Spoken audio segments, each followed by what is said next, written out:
The Compared to Who podcast is part of the Spark Media Network, now available on the Edify podcast app.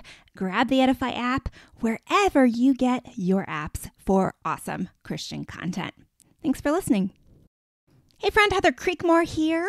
I'm glad you're listening to the Compared to Who show. So in a recent episode, a coaching call that I did with my friends Charlie Castle and Aaron Todd of the Intuitive Eating for Christian Women podcast, in that call, I say something a couple times. And what I say is, wait for it, I say that I'm an addict. Now, that might sound strange to you if you know that I'm not talking about drugs or alcohol or sex or any of the things that people normally say they're addicted to. What I'm talking about is body change. What I'm talking about is dieting, exercising, body manipulation, body focus. I am an addict. It has been something I have controlled for years, or shall I say tried to control for years. And so I've recently listened to, well, I shouldn't say recently, I listened to it years ago, but I recently listened to it again. A sermon by Pastor Tim Keller, who used to be at Redeemer Presbyterian Church in New York City. Most of his podcasts are now available online through his podcast, and I'll put the links to that in the show notes. But there's a podcast episode that he does called How Sin Makes Us Addicts. And today I'm going to go through what he says about sin and addiction and how that applies to our body image issues. I hope you get a lot out of today's show. Let's go.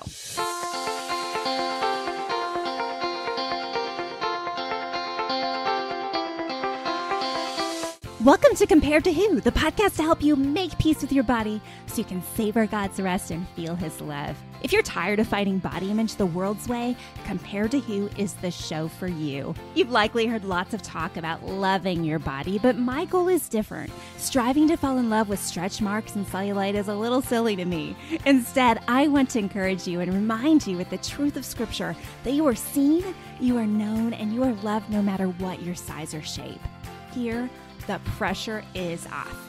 If you're looking for real talk, biblical encouragement, and regular reminders that God loves you and you're not alone, you've come to the right place. I hope you enjoy today's show, and hey, tell a friend about it.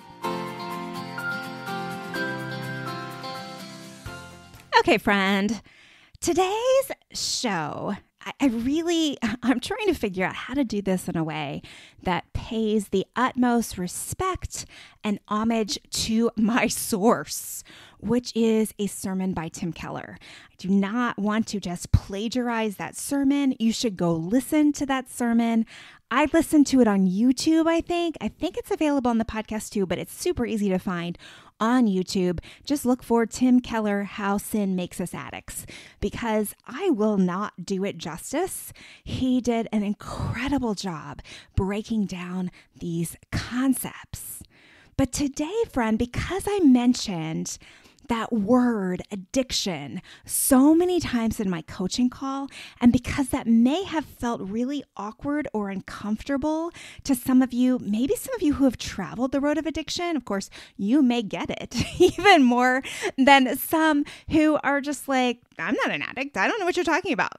There's nothing wrong with being on diets all the time, or I'm not overly attached to changing my body. How is that an addiction?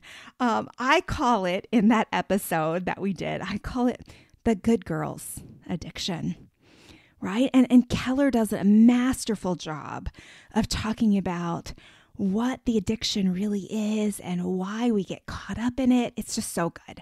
So today, what I'm going to do is I'm going to tell you about this sermon that he delivered and then kind of weave in concepts about body image and body image idolatry that I talk about on the show all the time. So Keller's passage for this sermon is Jeremiah 2, and he's in verses 1 through 8, and then he visits the end of that chapter. And this passage is really about the prophet Jeremiah telling Israel how they have forsaken the Lord, right? And we've watched Israel do this like through the Old Testament over and over again, right? It's easy for us to sit here and say, oh, the stupid Israelites always chasing idols. They did that golden calf thing with Moses, and why can't they just follow God? What is so hard about this? And then you hear Keller break this down and you're like, oh my goodness, I struggled just as much as the Israelites.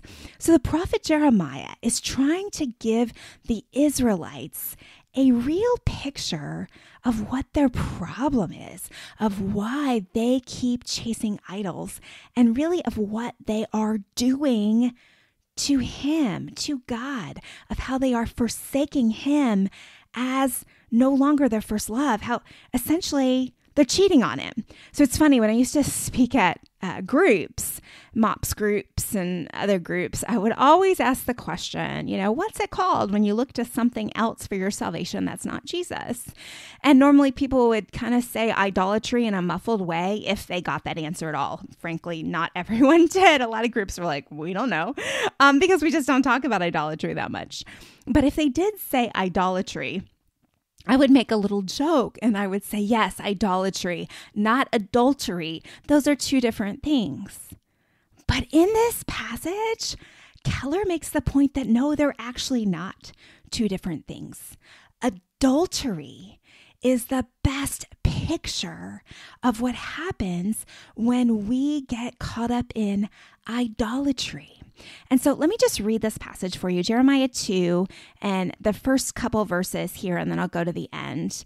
But the word of the Lord came to me saying, go and proclaim in the hearing of Jerusalem, thus says the Lord, I remember the devotion of your youth, your love as a bride, how you followed me in the wilderness, in a land not sown. Israel was holy to the Lord, the first fruits of his harvest. All who ate of it incurred guilt. Disaster came upon them, declares the Lord. Hear the word of the Lord, O house of Jacob, and all the clans of the house of Israel. Thus the Lord says, what wrong did your fathers find in me, that they went far from me, and went after worthlessness, and became worthless? They did not say, where is the Lord who brought us up from the land of Egypt, who led us in the wilderness and in a land of deserts and pits, in a land of drought and deep darkness, in a land that none passes through where no man dwells? And I brought you into a plentiful land to enjoy its fruits and its good things. But when you came in, you defiled my land and made my heritage an abomination. I'll stop right there. So Keller talks about how Israel had it good, right? God took care of them. He took them out of slavery in Egypt. And okay, yeah, I'm sure it wasn't easy to travel through the wilderness for 40 years, but God took care of them every step of the way. And the land that he led them into was a good land, a land of milk and honey, right? And so God's kind of saying, did I do something wrong here? Like, why are you straying from me? Like, why are you going a different direction here? Like, why are you cheating on me, essentially? And so what's interesting, and Keller goes into this in a much deeper way, so go listen to that sermon and hear how he talks about it. You probably don't want your kids around, honestly, when you're listening to this one. Because Keller talks about the very real, visual, graphic image through this passage of he talks later about like a donkey in heat, okay? How like Israel is kind of like this wild animal just looking for some satisfaction. And so how Keller classifies this is he classifies this as the dynamics of spiritual attraction. So essentially what he's saying is that we all have this way we were wired, right? We're wired to be attracted to the opposite sex because we have this desire to reproduce ourselves. We know we are incomplete, and biologically speaking, we want to reproduce something to give us some meaning. Now, this is all Keller's words. None of this is original thought here. I want to be clear about where this is coming from. But what Keller says is deep within our soul is a spiritual desire that's even deeper than sexual attraction.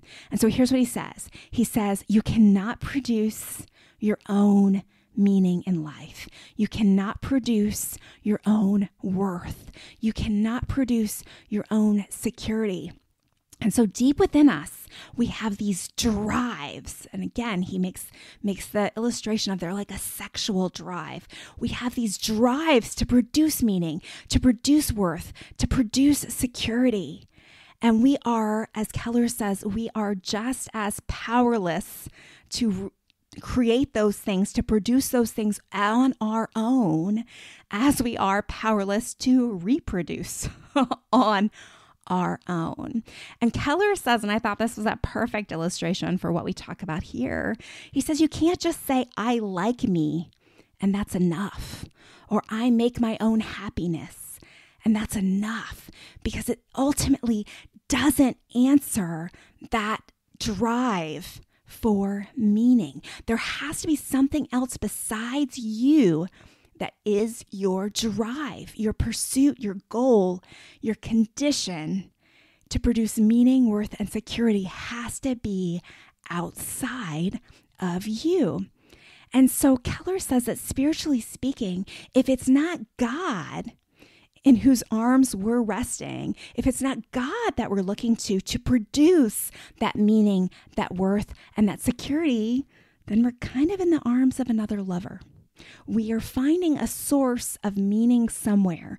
We're finding a source of security somewhere. We're finding a source of affirmation somewhere. And if it's not God, then we've got an adultery issue and likely an idolatry issue. So I'll explain more on that right after this break. Hey there, friend. Are we email friends yet? Because if not, we really should be. Don't you think it's about time? Seriously, you can head on over to comparedtowho.me and you can get my free 5-day body image email challenge. What is a 5-day body image email challenge? Well, for 5 days in a row, I'm going to send you messages just to kind of get you thinking about your body image in a completely different and hopefully helpful, gospel-centered way. I want to see you find body image freedom. And the best place to start is by becoming my email friend so we can connect that way and I can encourage you right in your inbox. So go to comparedtowho.me, take the free 5-day email challenge, and I can't wait to connect with you there.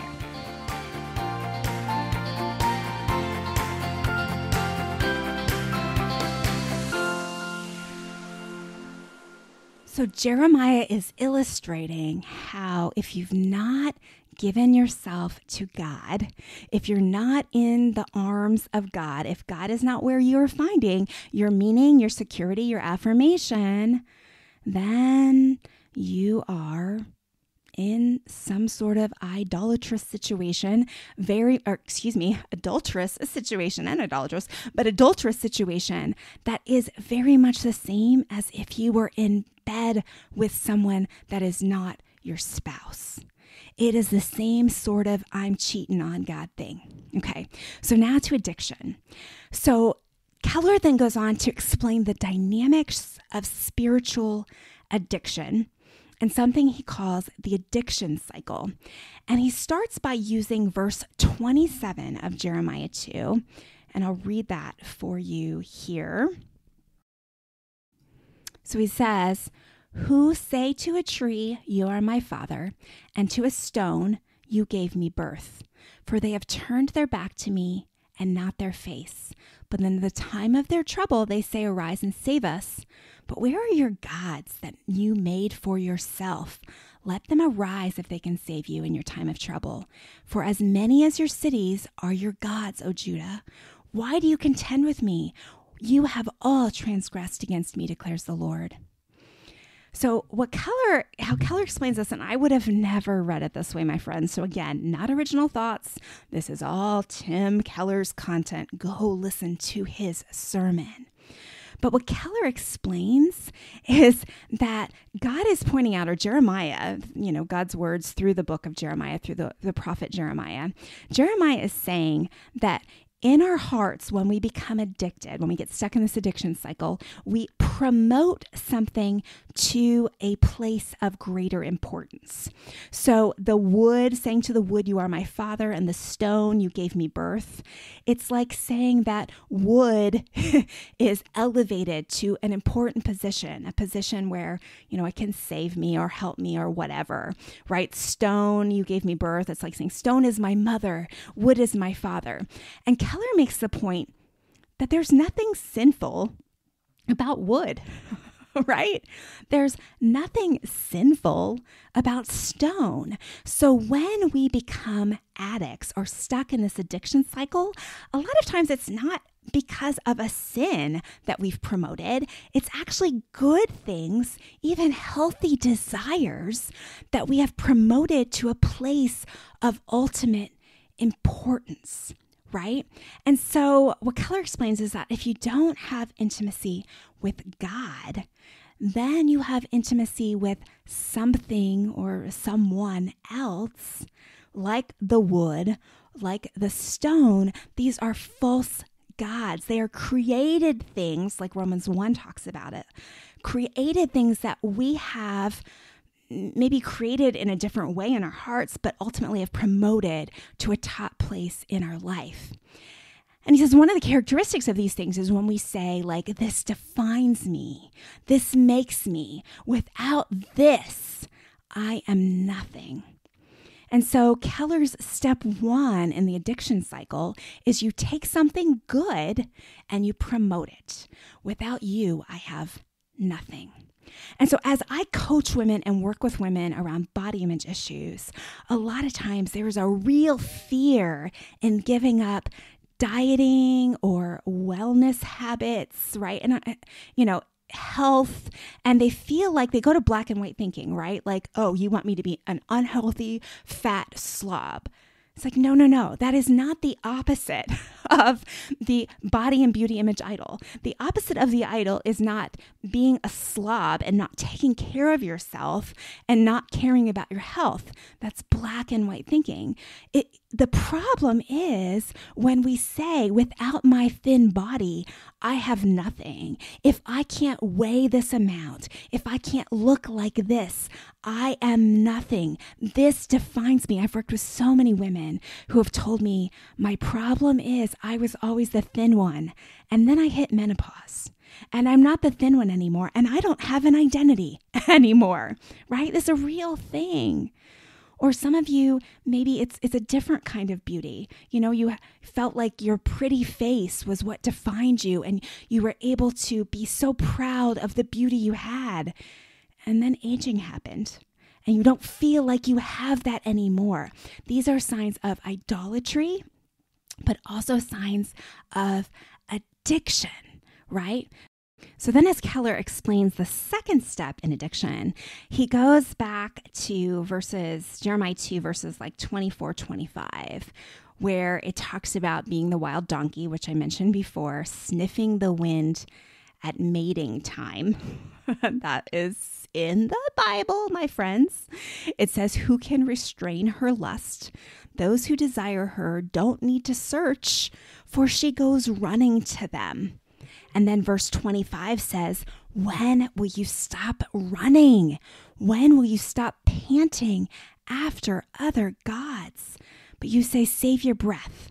I'm in love with these foreign gods, and I can't stop loving them now.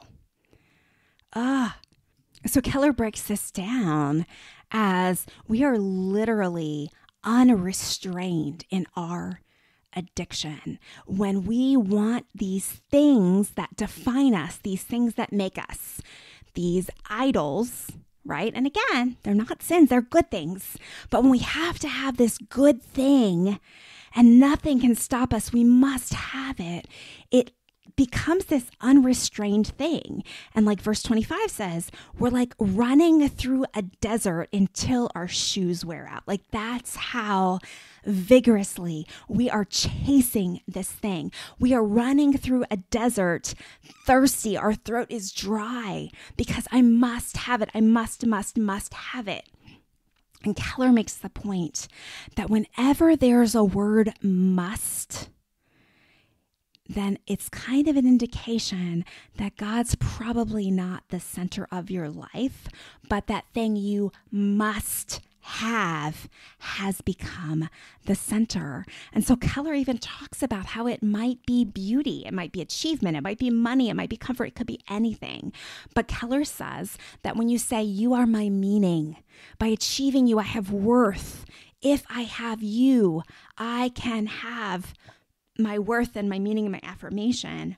Those are all signs that this is something that you are addicted to. So when I talk about my addiction in the podcast episode, my intuitive eating coaching call, if you haven't listened yet, what I'm talking about is how for so much of my life, I chased until my feet were bare and my throat was dry. I ran through that desert saying, I must change my body. I must weigh this amount. I must look like this. It was my idol, but it was also my addiction because I truly believed that with the right body, I would have the affirmation. With the quote unquote right body, I would have the meaning. I would have the purpose. I would have everything that I ever dreamed I would have.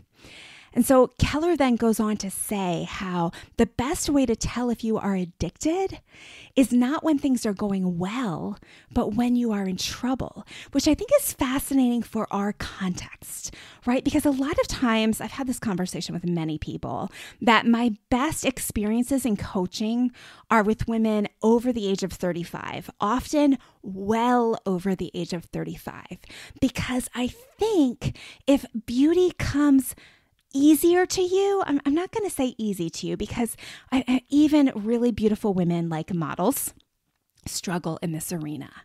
But I do think if it comes a little easier to you, it's hard to tell that it's become an addiction or a problem until it is threatened. And so often it's threatened by maybe weight gain during pregnancy, or maybe aging, or maybe changing hormones as you get close to menopause, or maybe it's just been threatened by stress and you've gained weight and lost whatever beauty body thing you thought you had. And then you come to the point where you're like, oh no, I must get that back. And my best experiences in coaching are with women who have had that, oh no, I must get that back feeling for many years and are finally to the end of the rope, realizing that it's not going to come back, that it is an addiction and that it can't be solved through just changing their body. And so when I say I'm an addict, I'm saying that this is my heart's addiction. This is where I go. And it's interesting. Keller talks about how like you can have a female friend and maybe she has some problem at work, some like job failure kind of thing. Maybe she loses her job and how that can really devastate her. But for you, you could go through the exact same thing and kind of be like, well, yeah, it was hard, but not that big of a deal. It doesn't crush you. Whereas for you, you could have a relationship thing go wrong and feel crushed by it. Whereas your friend might be like, no big deal. I'll just move on. And what that conversation, and we've all had it, reveals is where we are stuck in idolatry. I've said this many times in coaching calls, but I think I may have said it on the show too. But it's funny, a lot of us aren't like hung up on money in the same way we're hung up on beauty. Like our bank accounts could take a big hit and we would certainly feel it. And it would hurt, right? And we'd be sad and upset about it, but it may not feel the same as, let's say, I don't know, being burned in a fire or being put, in a bed because of some serious illness and gaining, 100 pounds through all that, right? Those things sound a whole lot scarier just to me personally than having my bank account drained. And that reveals my heart. That shows you what's in my heart, what I am relying on, what I trust in. But then Keller goes on to say, and this is straight from the text in Jeremiah 2, God speaks through Jeremiah. Jeremiah's like, listen, people, can this wood and stone save you? Right? All of these things that we think can save us, these things we've built our lives upon. And oh, my friends, for those of you who've built your lives upon being the one who's always healthy, being the one who has a good body, being the one who's always the perfect eater, these are not things to build our lives upon. There's nothing necessarily wrong with these things, but when we've put these things in a position in our life where we feel like they are the foundation of our life, where without them we are worthless or feel worthless, then we are stuck in the addiction. And so Keller then transitions to, and this is his language, how do we get out of bed with these other lovers? Right? Because Keller's using this sexual adultery kind of language. And Keller says that all of our problems come from this basically inherent problem of wanting to be with these other lovers whom we believe can save us. Right? And even though Jeremiah tells us, God tells us through Jeremiah, no, they can't do diddly squat for you, we still kind of hold on to the hope that maybe they can, right? I love to talk about before and after pictures because they show us such a clear picture of false salvation. The before is the person in a sort of hell, right? Because they don't look like culture's standard of beauty. And the after is the person in a new kind of salvation where they match what our culture tells us is healthy and beautiful and attractive and appealing and worthy of love. Right? And we buy into that before and after story because we want salvation. Our hearts want to go from worthless to worthy, from meaningless to meaningful. But a diet, a body transformation, none of these things can actually save us. And so Keller talks about whenever you feel an inordinate amount of fear or guilt around something, then perhaps that is your litmus test for finding things in your life that you have turned into idols, or as Keller says, finding out what you are in bed with, he uses the term fatal attractions. What are these idols that you are running through the desert after? And then he asks the question, and he gives these actually two questions as another litmus test for your idols. What is there that I feel like I've got to have or I'm dead?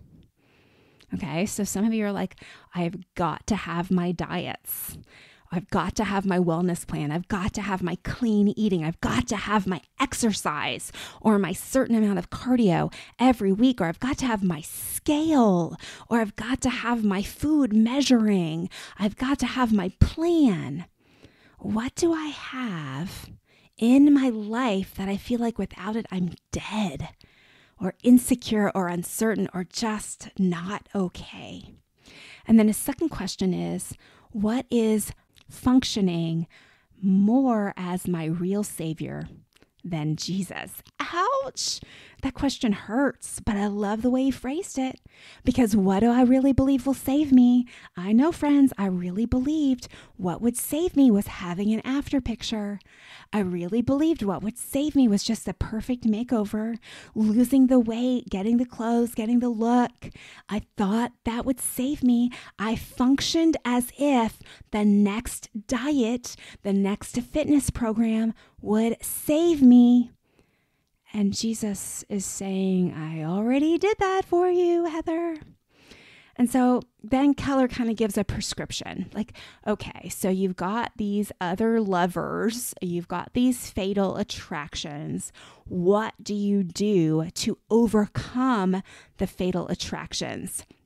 And the first suggestion he gives is brilliant. I've already disclosed that I think this whole sermon is brilliant. So go listen to it.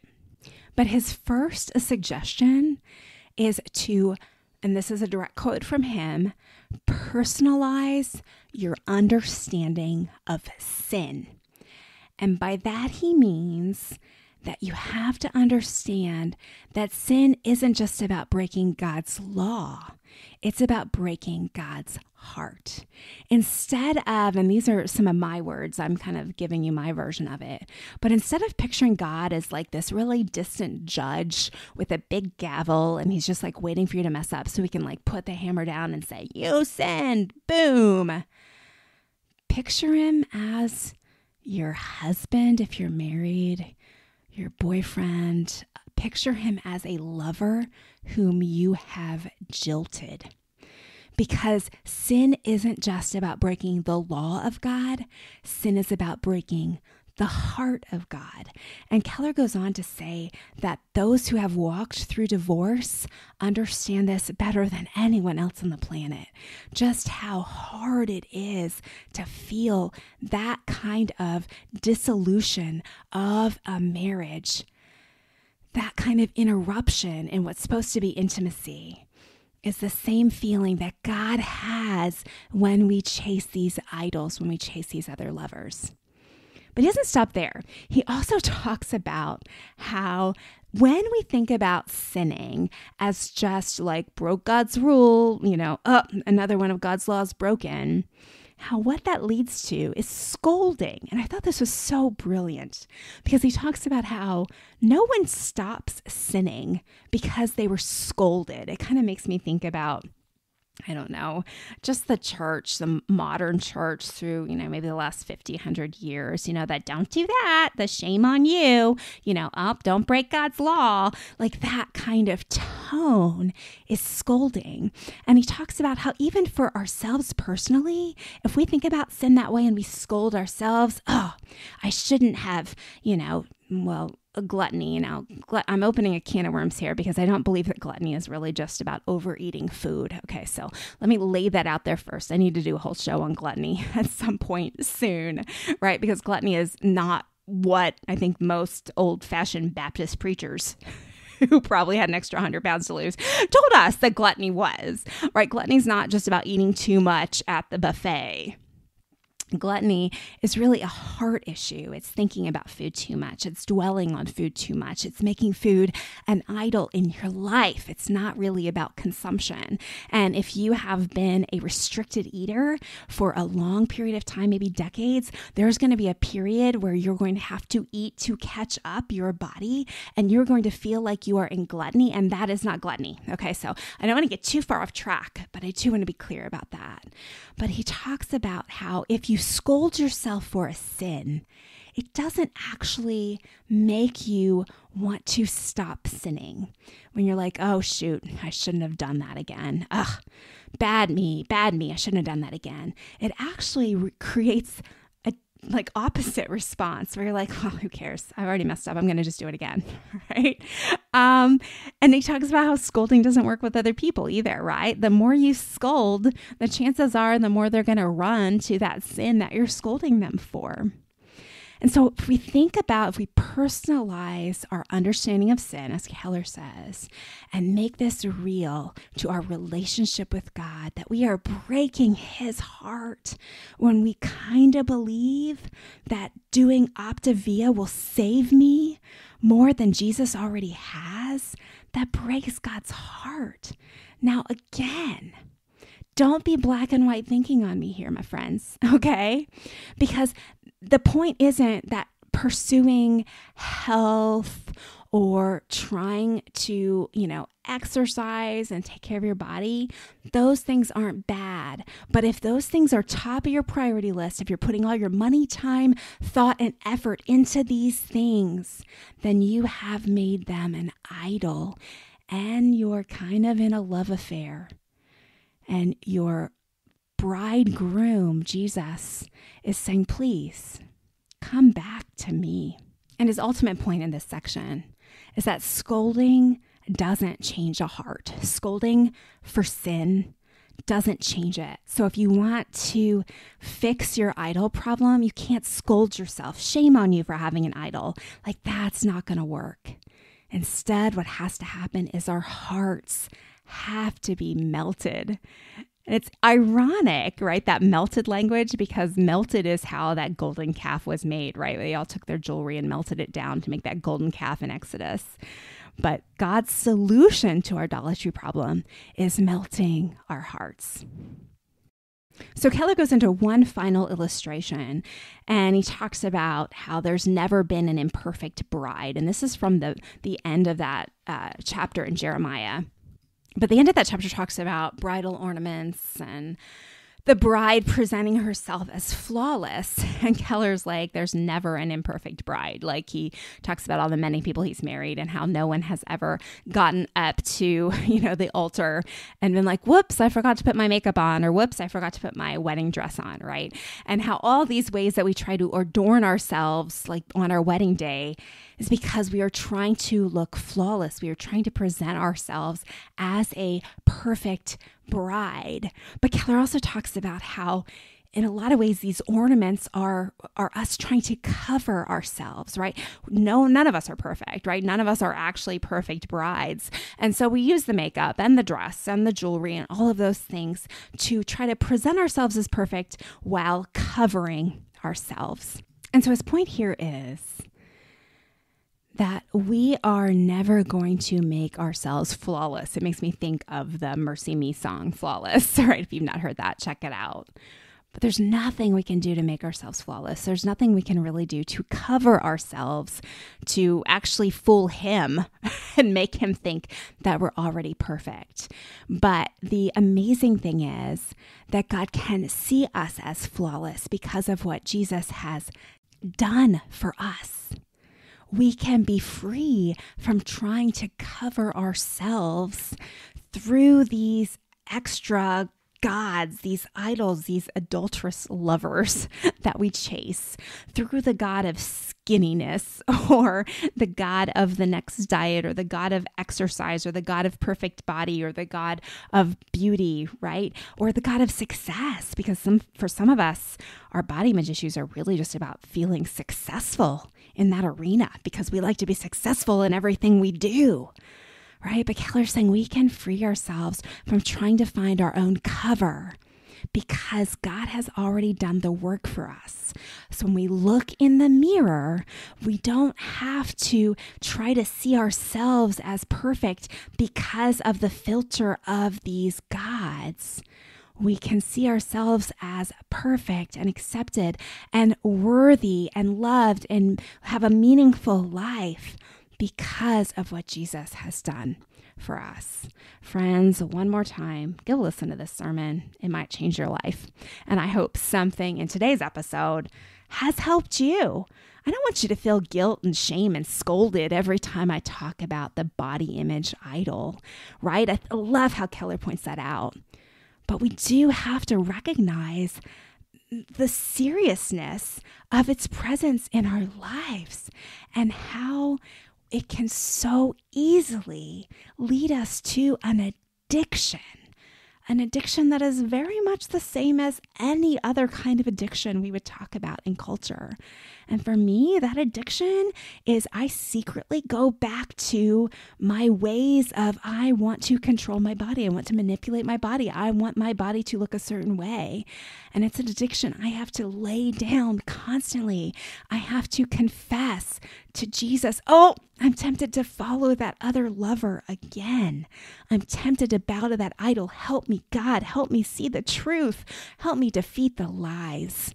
And so if that's where you're at today, friend, know you're not alone. It's a process. Freedom is a path, not a plan that's one and done. And if you feel really stuck here today, friend, set up a time. Let's talk. Set up a coaching session this summer. Hey, I don't have any minimum number of sessions that I like to do when I do one-on-one coaching, but generally I think about 4 is a good number to plan on. Some will need many more, and some might be okay after 2. But think about grabbing some coaching sessions with me and let me walk with you through this. Maybe you've got idols that you're not even seeing, and you're just like, okay, I'm hearing all this, but I don't even know where to start. Let's talk. I hope something in today's episode has helped you, my friend, stop comparing and start living. Bye-bye.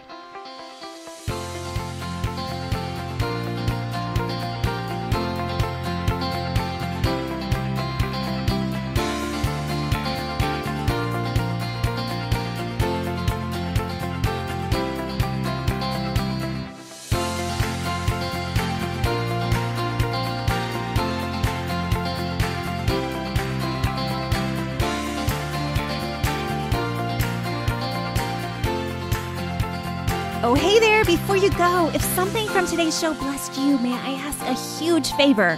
Leave a review on your favorite platform. Seeing your 5-star reviews is a huge encouragement to me. Not sure how to do it?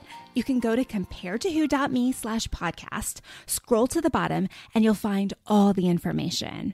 And while you're at comparedtowho.me, check out some of the more than 500 articles on there about body image, comparison, all the things you're thinking about. Plus, you can find out more about my books, or you can grab a time for a free 10-minute call to see if coaching is right for you.